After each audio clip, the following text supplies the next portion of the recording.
morning, Woodrow Wilson Bridge. The Woodrow Wilson Bridge spans the Potomac River on the outskirts of Washington, D.C., and connects the states of Maryland and Virginia. The bridge carries the I-95, the most heavily traveled road on the east coast of the United States. It also forms part of the congested Washington commuter beltway. The bridge was built in 1961, and its 6 lanes can no longer cope with the enormous volume of traffic. The result is gridlock. The nation's capital is grinding to a halt. It's time for a new bridge. The ambitious plan is to build a monumental 12-lane super bridge, twice as wide and 20 feet higher. It will have to open for river traffic using a bascule or drawbridge mechanism. It will be the biggest bascule bridge in the world.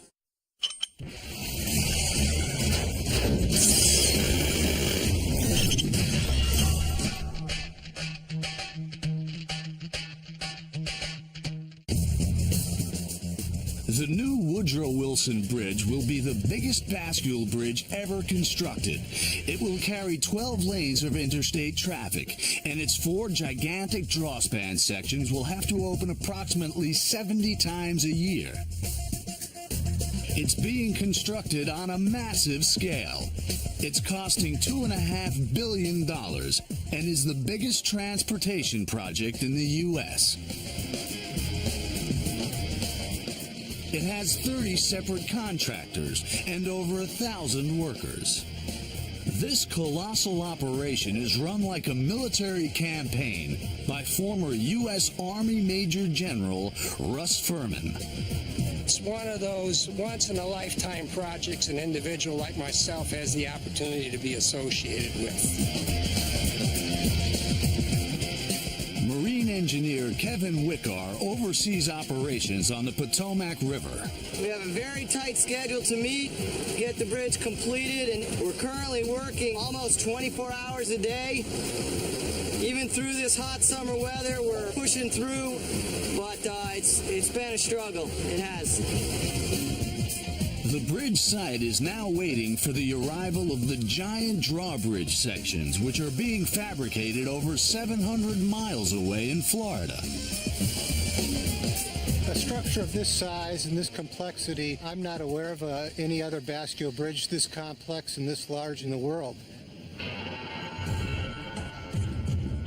When they're completed, the huge bridge sections will have to make a perilous journey up the eastern seaboard of the United States during hurricane season. The Tug Jaguar is outbound approaching the St. John jetties, checking on any inbound traffic around the St. John jetty area. In a highly precarious operation, the massive cargo will then be lifted into place, supervised by veteran bridge builder Hokie Del Castello, who sees this as the final challenge of his career. It's one for the history books. It's a monumental bridge. I mean, this is our nation's capital, and it's going to be one for the history books. I mean, there's a lot of dedication, a lot of hard work. These are the guys out here every day that are building bridges to cross our rivers and level our mountains. But can a bascule bridge of this size and complexity be built? And how will the massive drawbridge sections be lifted into place? You ready? Let's go.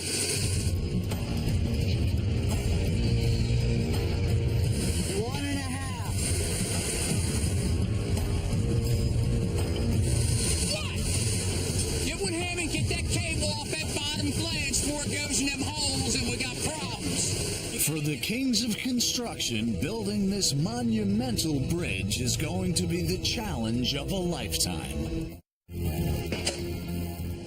Work began on the new bridge in the year 2000. The first 3 years were spent constructing extensive foundations. The whole area was originally a swamp. It's unstable ground and difficult to build on. The approaches to the bridge are on tidewater flats, and the soil had to be consolidated through pile driving in order to carry the weight of the new roads and interchanges along the 7.5-mile construction corridor.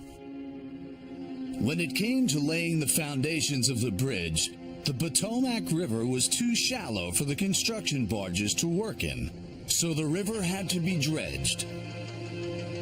500,000 cubic yards of dredge material were removed in order to create a construction channel in the river. One of the challenges we had here at this site was access to build the bridge itself.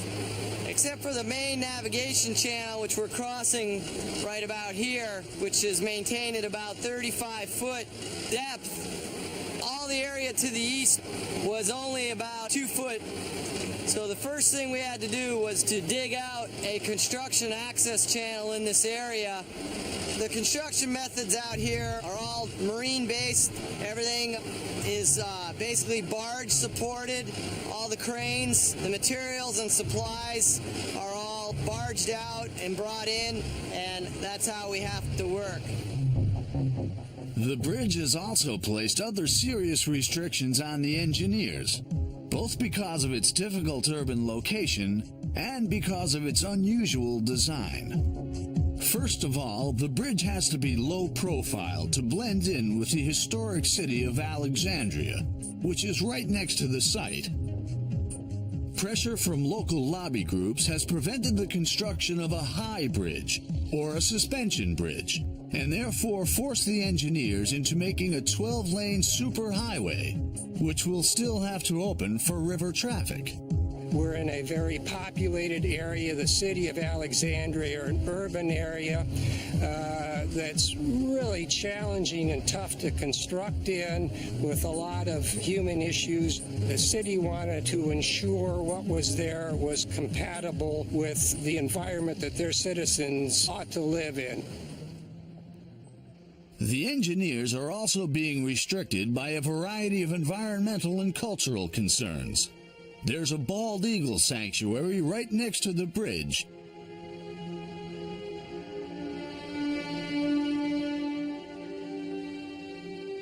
And a slave cemetery has been discovered on the edge of the site, which is making the contractors reroute the approach roads. There were 1,879 graves here. In the city of Alexandria, for Black history purposes, we only have 2 landmarks. It's so important because all we have now is just 2 cemeteries, this cemetery and another one, and churches to know that we were here. The bridge also has to fit in with the monumental architecture of Washington, D.C. They wanted a signature-type bridge that went with the arches of the other bridges crossing the Potomac in Washington, D.C., so we have that very beautiful arch-type construction that you see out there. Very hard to construct, but aesthetically very beautiful. The desire to create a modern version of an arch bridge is testing the limits of what can be done with concrete and steel. How is it possible to build an arch shape in modern materials? Crucial to the design is the creation of V-shaped piers, which will support the roadway and form an arch-like structure. However, unlike a conventional arch bridge, where the keystone at the top of the arch deflects all the loads, the V-piers are held together by horizontal concrete girders, which resist all the forces which are trying to split the V-pier in half. The V-piers are constructed out of hollow concrete segments, which are molded in the prefabrication yard on the Maryland shore. What we have here is the precast segment storage area for the Maryland approach contract. We had a total of about 650 segments to cast. The casting beds are down the end there, and every piece is somewhat unique. Work on these massive building blocks is going on virtually round the clock. Pouring the concrete for each segment can take up to 13 hours.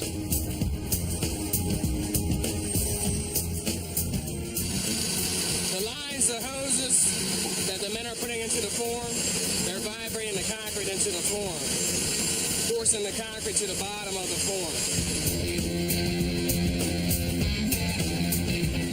When the concrete is set, the segments are raised out of the casting bed by huge gantry cranes, which can lift 150 tons.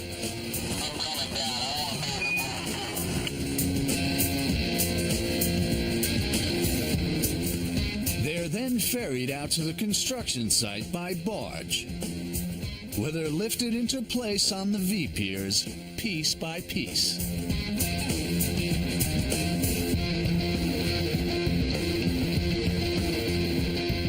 The construction of the V-piers is going on day and night in up to 100-degree heat. Kevin Wickard checks on their progress. How are they making out? Who's in there? The V-piers are hollow to minimize weight and have access holes for maintenance. Hey, Jose, how you doing? You get that sealed? Okay, seal it up. The segments have been put together 10 foot at a time, erected up to this point. These cables here are temporary stays. They act to hold the V-pier from falling down until the final tie beam goes through the center. Once the V-piers are complete, steel girders are laid on top to carry the roadway.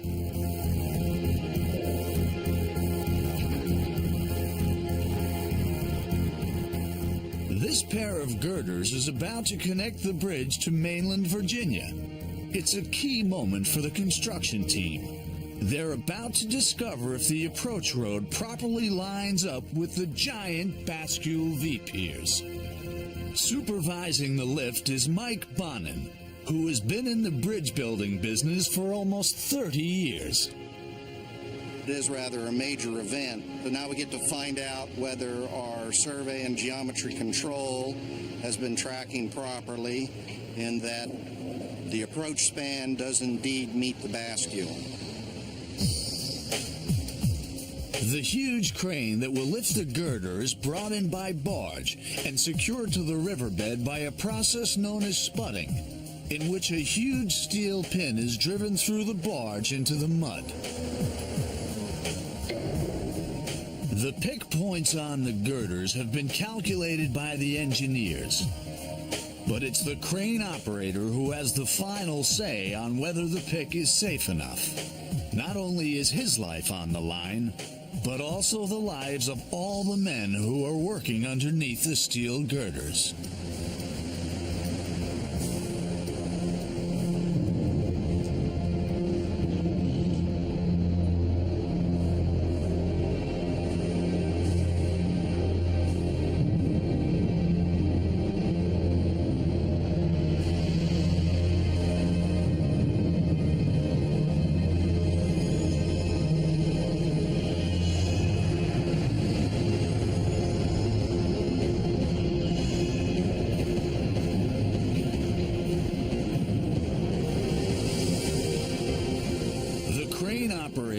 To keep a close eye on the direction and strength of the wind. 100 tons of steel are dangling 70 feet in the air.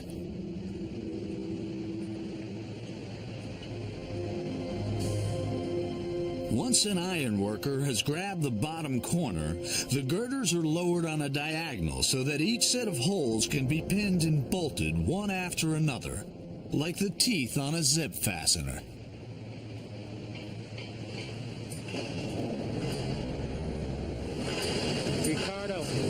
Let it down. Just watch it on that side and it doesn't get the strain, okay?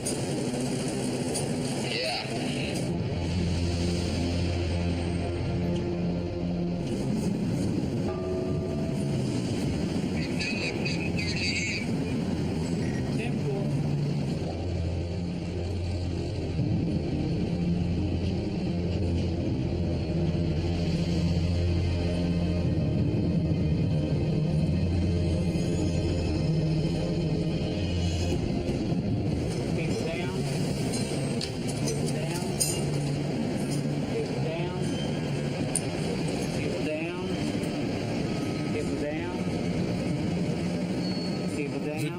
Lowered onto earthquake-proof shock absorbers so that it can withstand any future catastrophe. It's a near-perfect fit. All right, we're down. Get it bolted up.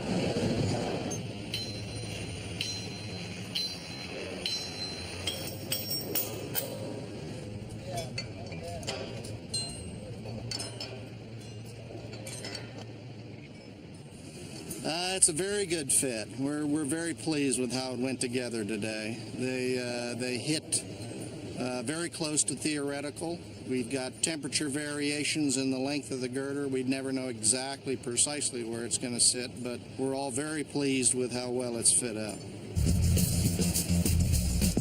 Now that the bridge has been connected to Virginia, the engineers are preparing themselves for a much heavier and much riskier lift. That of the first drawbridge sections, which will soon be installed on top of the gigantic bascule V-piers. The 4 pairs of bascule leaves, which will lift for river traffic, are being constructed 700 miles away in Florida.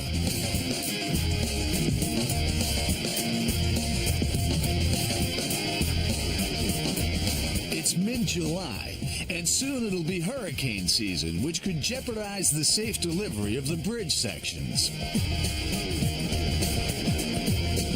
In the city of Palatka, the race is on to get the bridge sections finished before the weather deteriorates. The engineering involved in the drawbridge is so complex that only 2 companies felt up to the job. The winner of the contract was PDM Bridge, run by John Grabowski, who has built some of the toughest bridges in America. One of the areas that we've specialized in is complex structures. Structures such as bascule bridges, arches, truss bridges, those types of structures. And along with that, there's a higher degree of risk in building those. When you get into complex structures, you're not always certain the challenges that you're going to be faced with because it's not as straightforward. They're not a repetitive type of a structure. In addition to that, there's the safety challenges. These are very, very, very large girders, very heavy pieces. Some of the heaviest pieces are 150 to 160 tons. So handling those pieces and fabricating those pieces have presented a whole new set of challenges for us. In the heavy fabrication shop, 32 employees are working 2 10-hour shifts, 20 hours a day. Here the steel is cut into the intricate shapes which will make up the bascule sections for the Woodrow Wilson Bridge. This is a massive job for the company. Nothing like this has been built before, and the pressure is on to get these enormous pieces finished in time. Fab Shop manager is Ben Bristol. This is our heavy fab shop where the big action is. This is intense labor. I mean, these people are in here working through this 10 hours a day in the heat, which gets to 100 degrees each day, along with the heating and welding that goes on. One of the challenges of fabricating this type of structure is each one is unique in size, in shape, in grade. So we have to custom model each one of these pieces. The girder joints are welded using an automated tractor device. Because of the unusual size of the welds, 8 to 10 passes are made on each joint. Torches heat the metal to 350 degrees Fahrenheit to help prevent cracking when the weld and the base metal cool. These are difficult welds and they have to be perfect. The Woodrow Wilson Bridge is a big challenge for the welding team.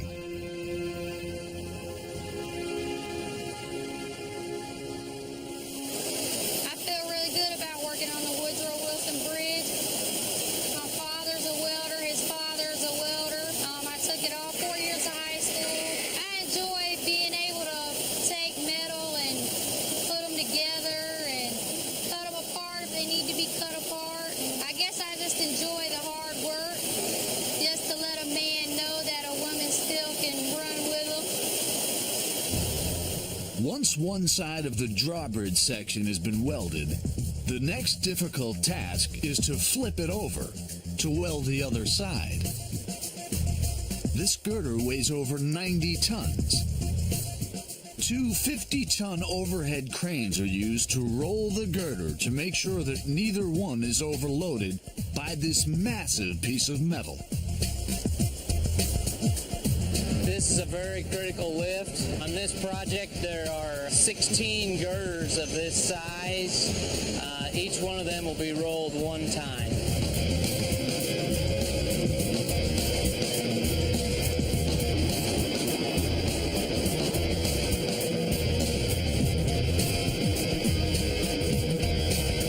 This is a trunnion girder, which will eventually hold the pivot around which the drawbridge will hinge.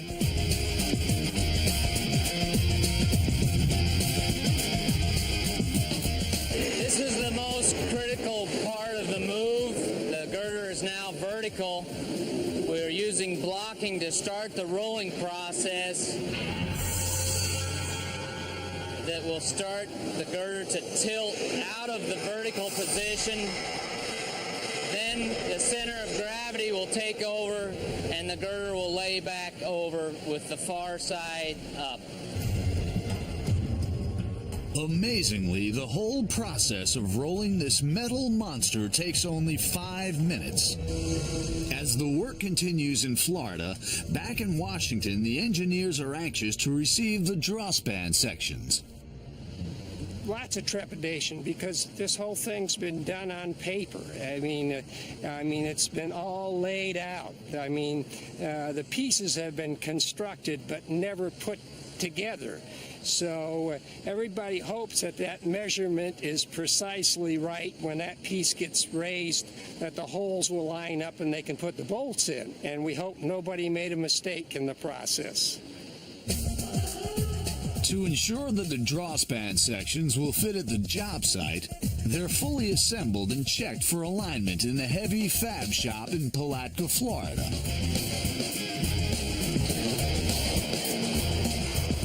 Each section weighs a massive 1,600 tons and takes 5 weeks to bolt together.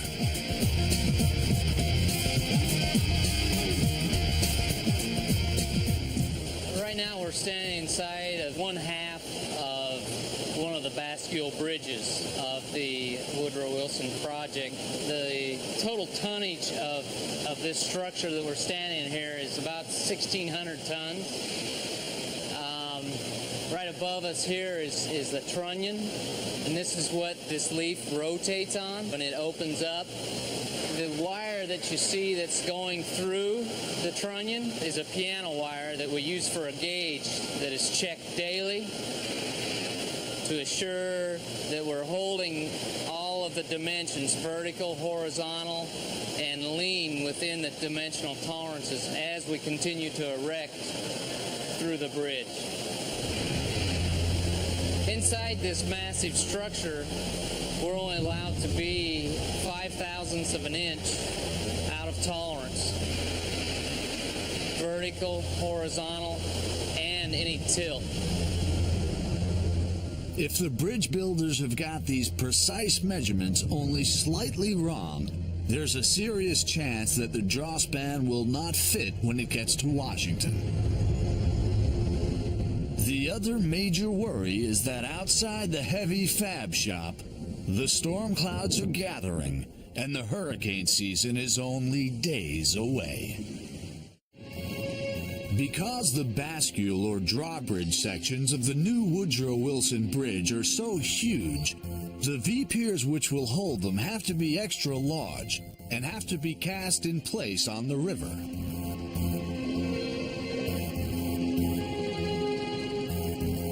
There is no crane big enough to assemble these giant structures from precast segments. So 40,000 cubic yards of high-strength concrete have to be poured into the superstructure of each mammoth V-pier.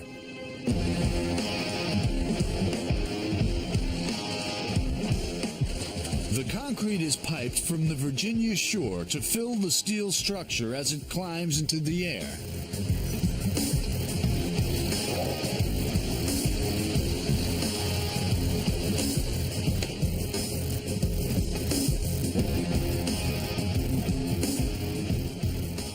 concrete is poured into green reinforcing steel bars, which physically hold the concrete in place and give it additional strength and flexibility. While they're under construction, the bascule piers are supported by what is known as falsework, metal structures that hold the concrete in place until it solidifies.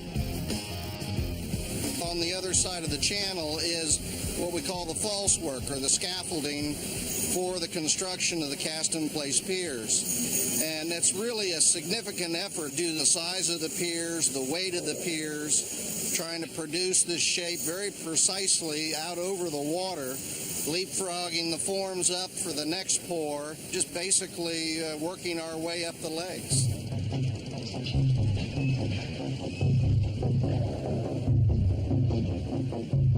Creating structures this complex and on this scale is pushing the limits of what can be done with concrete.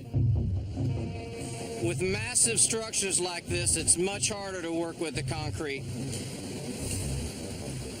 Concrete generates an extreme amount of heat.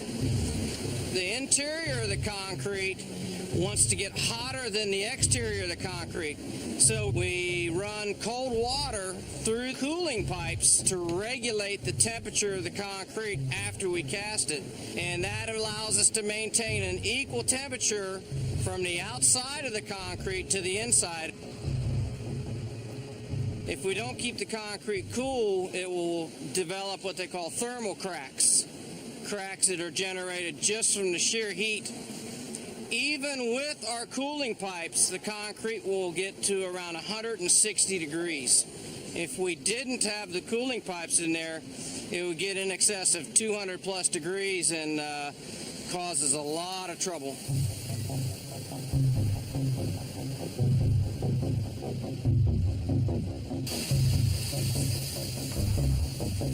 Two of the bascule V-piers are almost complete and have some of the massive moving parts of the drawbridge already installed.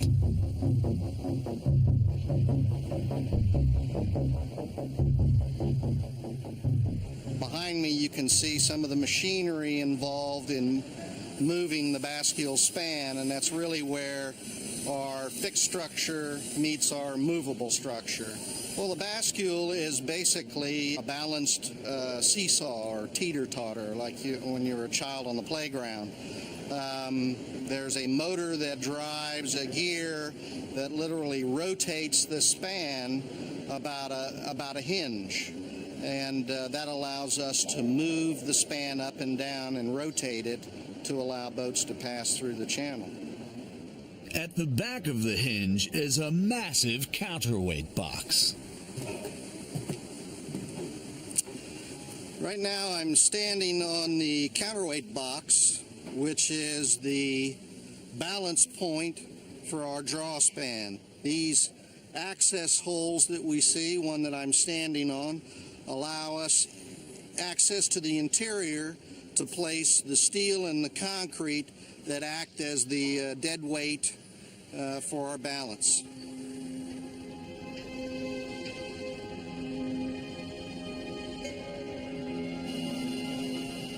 Back in Florida, the first massive bascule section is finished and will soon be ready for transportation. But in order to move it, it first has to be broken down into smaller pieces. We've actually assembled the whole bridge just like it'll be assembled in the field. And then we take the bridge back apart and we paint it, and then we move it down to ship it. And this particular project is being shipped by barge. Because of the size of these pieces, barge is the only way that we can ship them. And there's no way that you could ship those by truck or rail. The PDM plant at Palatka has its own dock on the St. Johns River. Here on a 1,000-ton barge, the end tow sections of the first two bascule leaves are being reassembled for shipping.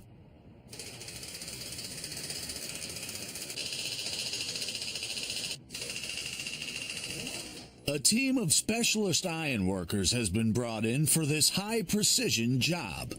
The team is led by Vern Nix, who has been hanging steel for 40 years. We basically do bridge erection all over Florida, North Carolina, and Georgia, and we hang a lot of steel that PDM fabricates. It's a very hazardous trade. It's pretty risky. You're working high up. Well, you're always dealing with a lot of weight, and so you always have fall hazards and pinch hazards where if you get in the wrong place at the wrong time, you could lose an arm or a finger or a leg, and everything's heavy and it's hot.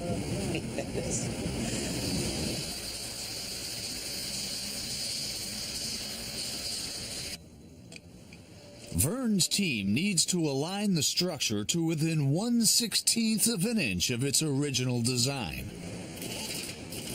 When they fabricate this in the shop, it's in a controlled climate condition, and when you come out here, it's in a hot sun, and we're on a barge that's kind of floating around.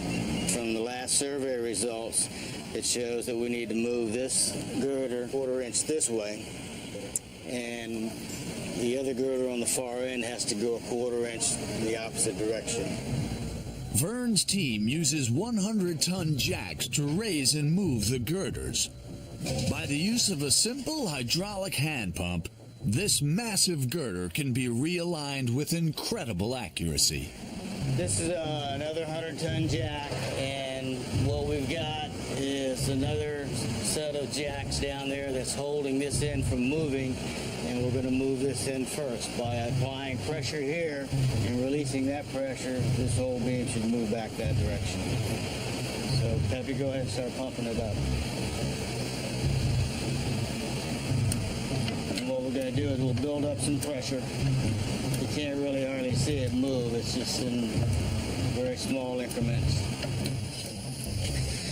Okay, now that he's built up pressure down there on that jack, Robert's going to hold 2 1/8-inch shims in place here, and we're going to push the beam back till it's tight. And in effect, what we've done is we've moved the beam back 1/4 inch. Raphael, bleed the pressure off of that pump. It's a critical operation, and there's no margin for error.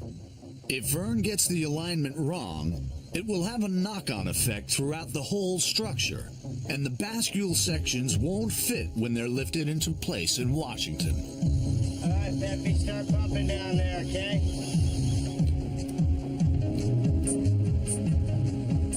A little more. Peppy, just a little bit more. Hold that right there. Okay, looks good. That's move this beam back 1/4 inch, and now what we're going to go do is on the other end, we've got to move that other beam 1/4 inch that way. And in effect, we've moved the bridge. And then we resurvey, and hopefully it's in the right place. Back in Washington, time is moving on, and the engineers are anxious to receive the delivery of the barge. From the date this contract was let, it's probably a month or so behind. The delivery of the barge has a large impact on us in that we've reached a critical stage where that piece has to be here before work can really progress well on the project. So there's a lot of surveying being done down in Florida and alignment of the girders, and also you're now paying attention to the weather. Last thing we want is to put a barge on the water and have a problem at sea. The shipping of these unique structures is not straightforward. There are major risks involved, and the best route up to Washington is still to be decided. There are two options. One is up the St. Johns River through the city of Jacksonville. Here the barge will pass under an old-fashioned railway bascule bridge, constructed in 1922. From there, it can either travel via the Intercoastal Waterway, a protected channel which runs up the eastern seaboard of the United States. Or the other option is that after Jacksonville, it can go blue water into the Atlantic Ocean. If the barge goes Intercoastal Waterway, it will have to be pushed by a high tugboat. If it goes into the ocean, it will be pulled behind a powerful, low-bodied tug. The man who has to make that decision is John Hall of the tugboat and barge leasing company, Woodrow Marine. The disadvantage of the inside boat is visibility. The loads are quite high on the barges going to Washington, and it makes it difficult to line yourself up with the bridges, and you're more apt to have an accident by either striking a marker buoy or a bridge. There are no marker buoys or bridges in the ocean, so therefore it takes a lot of the danger out of the equation. The risk is that the ocean is unpredictable. It could get rough enough to dislodge it or even jettison it overboard. The bascule sections have been tied down by naval architect Bill Stewart.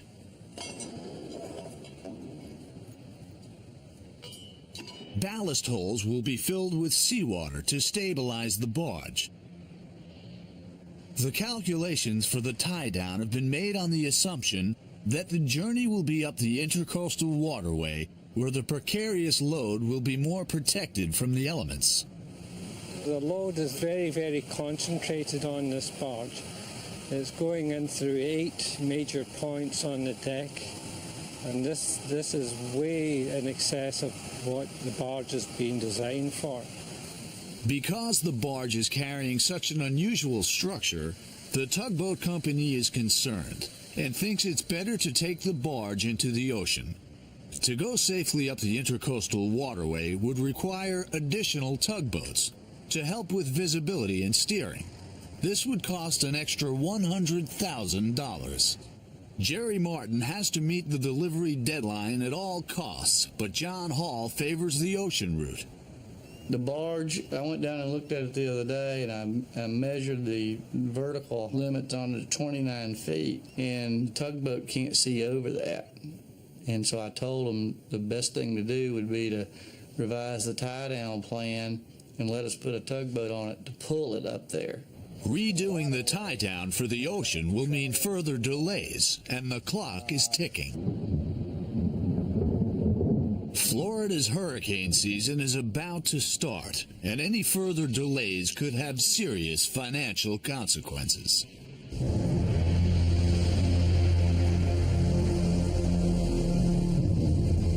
The decision is finally made to go via the ocean route, in the hope that they can outrun the weather and get to Washington by the August 8th deadline. But when the barge eventually sets sail on August 2nd, the weather has taken a turn for the worse. The hurricane season has come early, and it will prove to be the most devastating one in living memory. As the first tropical storms move in, the load becomes a big lightning conductor on the St. Johns River. The safety of the bridge sections is now the main concern. The barge is pushed upstream to Woodrow Marine, from where an ocean-going tug will take over. At the bridge side in Washington, preparations are being made for the heavy lift. Hydraulic strand jacks have been mounted over the bascule girders, ready to pull the 470-ton tow sections 100 feet into the air. They've been going through all types of scenarios here just to make sure that they're ready. So when that barge comes up the Potomac here in about 5 days or so, they're ready to go to work, and they're excited about it.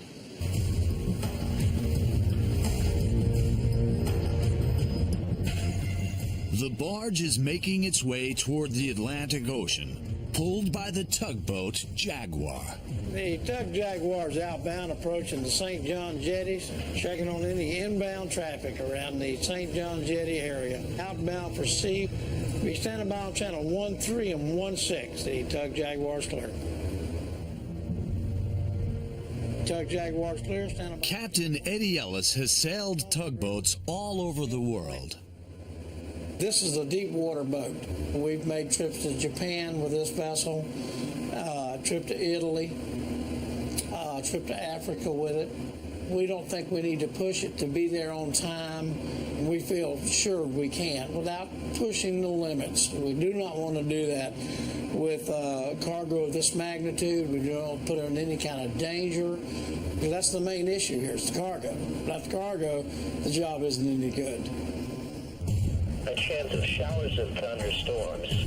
Thursday, southwest winds and... As the barge heads out to face the open water, back in Washington, a worrying problem has emerged concerning some of the welds on the bascule girders. Jim Ruddle, the construction manager for the whole project, has just returned from a crisis meeting. We just had a crisis meeting on the issue of welds for the girders. We were proceeding with machining the end of the inner loop girder, and the way the milling machine passed across the steel and the way the light condition hit the steel, it gave our shop inspector just a question, and it didn't quite look right. So he investigated it by etching the weld and putting in some revealer, and sure enough, it identified the minute crack at the end of that weld. When the bridge is finished, these girders will be constantly vibrating because of the traffic. Any defect in the welds could prove disastrous.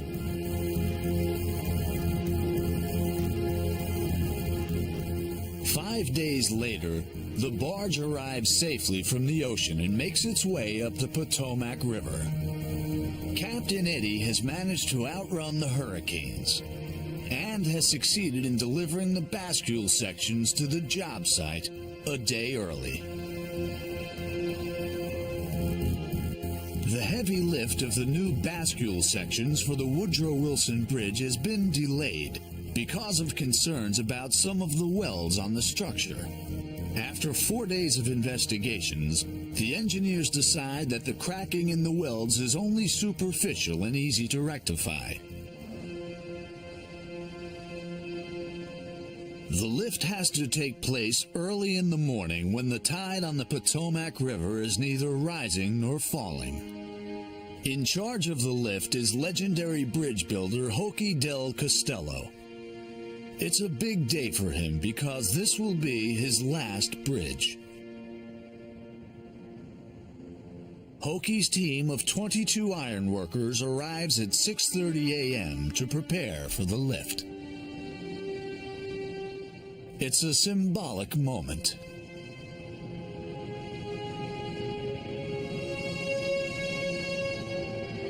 It's a critical lift. It's a 470-ton lift. People today, they drive across the bridge and think nothing of it. And there's a lot of dedication, a lot of hard work.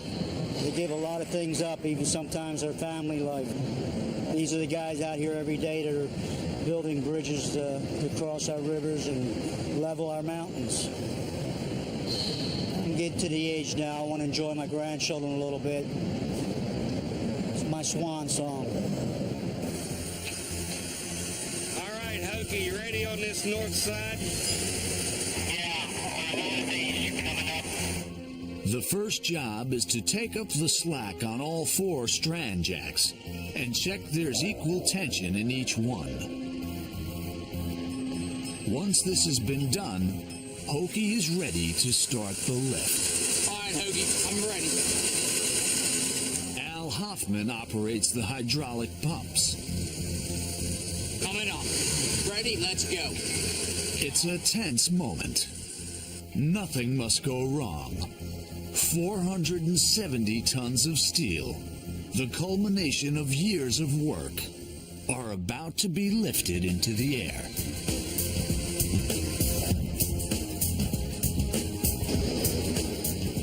The 4 hydraulic strand jacks raise the load 18 inches at a time.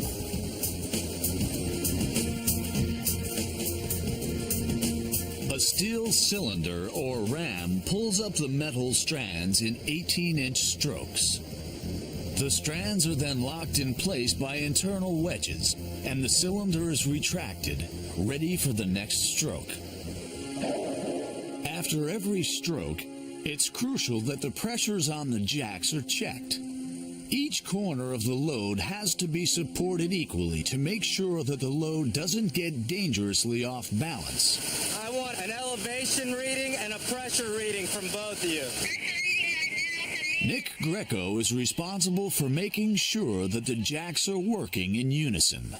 Perfect, perfect. Right now I'm just monitoring the pressure differences between the jacks. We're maintaining a 2,000 psi pressure at each jack, which equates to a 500-ton load. Also, we're monitoring the elevation difference. That way this doesn't get out of whack and cause a twist within the assembly. Once the bascule sections have been lifted free of the barge is taken away to be returned to Florida. With the load hanging over the channel, it's a dramatic sight for the team.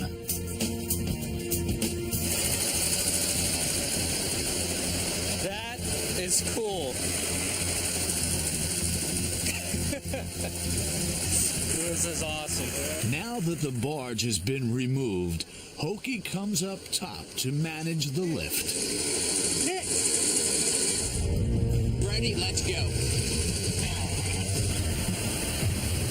Coming up. We're coming up. Looking good. Everybody's level at 62.5. They're about 2 inches behind. We're going to level it out on the next stroke. 500 tons. Everything seems to be going according to plan, but as the spent cable is fed through the jack, it starts to dangle freely, posing a serious hazard. What? Joe! Get with him and get that cable off that bottom flange before it goes in them holes and we got problems. Watch your fingers, Andy. You got to get a rope down here and pull back or whatever. Get that rope off that bottom flange. The U.S. Coast Guard has sent a gunboat to protect the channel during the lift. Hey, Al! But one boat has got through. It's a moment of light relief for the bridge builders. They're ahead by 2 inches here. At midday, the bascule leaves reach the bottom of the girders. We almost got a bridge. This is the most critical point of the lift. Got another 18 inches to go. It's going to get tighter. For the final stages of the lift, Hokey decides to use only 3-inch strokes. He doesn't want to overshoot. Do it in 3-inch stages. Go up 3 inches at a time, and let's watch the gauges. Watch the gauges. The lift happens in smaller and smaller increments. What do you got? It's almost level. All right. Al, let's come up on this one 2 inches. Watch that pressure. Pressure. Pressure. We're still 1.5 inches below. 1.5.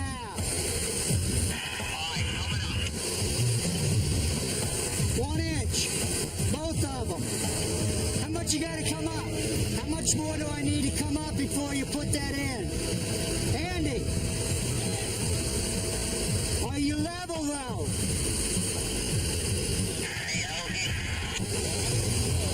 Yeah. Almost there. So we got to come up like about 3/8 of an inch. Whitey, is it even? Just leave it the way it is. After 6 hours, it's finally there. That's good. Thank you. Good work, guys. Really. Good job. Hey, good job, guys. Really. It is a bridge now. It's an American bridge. Sure took a long time, but we got it licked now. It's been challenging.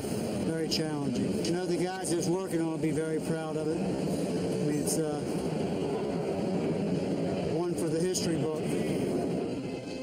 Very proud moment, landmark for all of the construction workers, and 20 years from now, tell their kids I was part of it. I mean, that's what it's all about.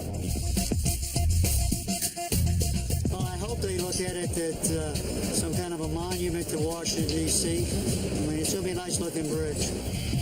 For the kings of construction, it's a triumphant achievement.